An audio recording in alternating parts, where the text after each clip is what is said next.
Hello all. Good morning. Pradeep here from some institutions, and we have been seeing about generally about intellectual property rights the last 3 videos. So we are into the next topic.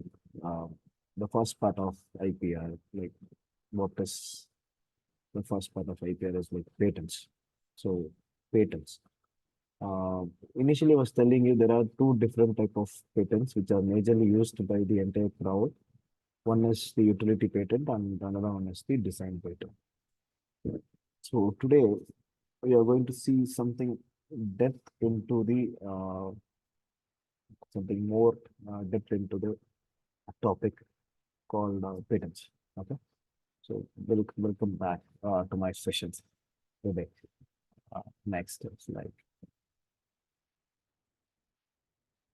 Okay, so what are the different elements of patentability?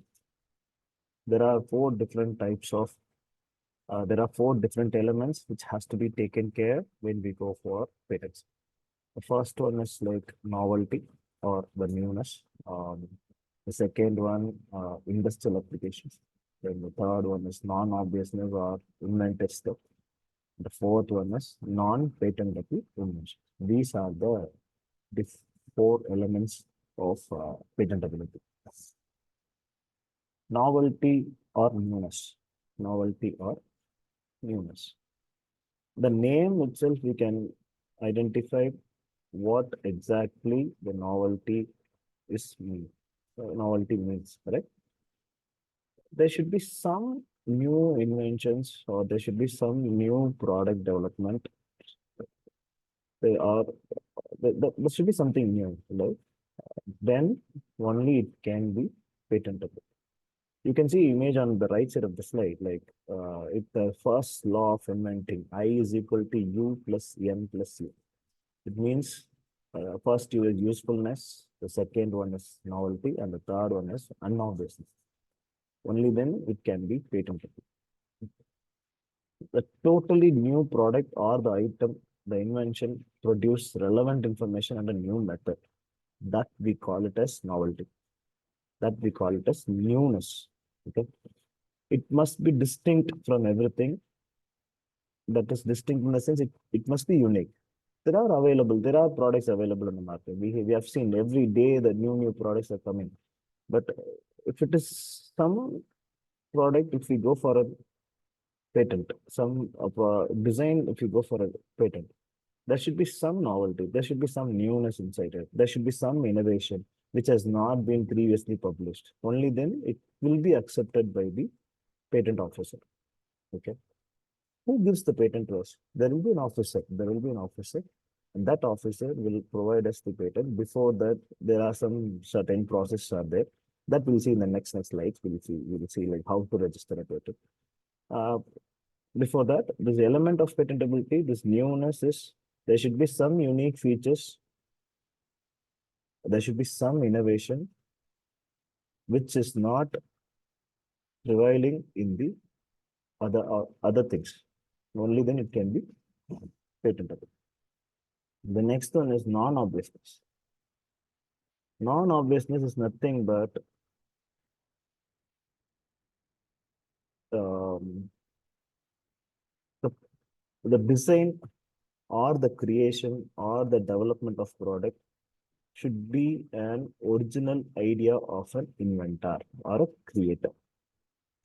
It should be pakka original of an idea of an inventor or a creator or an inventor, someone who has gone for patent. You can see four different steps are there. Uh, Non-obviousness is determined what is known as the person having ordinary skill in the art. Or non-obvious is often determined by looking at prior art. Our inventive step is often determined by looking at the problem that the invention solves. Inventive step is often determined by looking at the level of skill in the relevant field.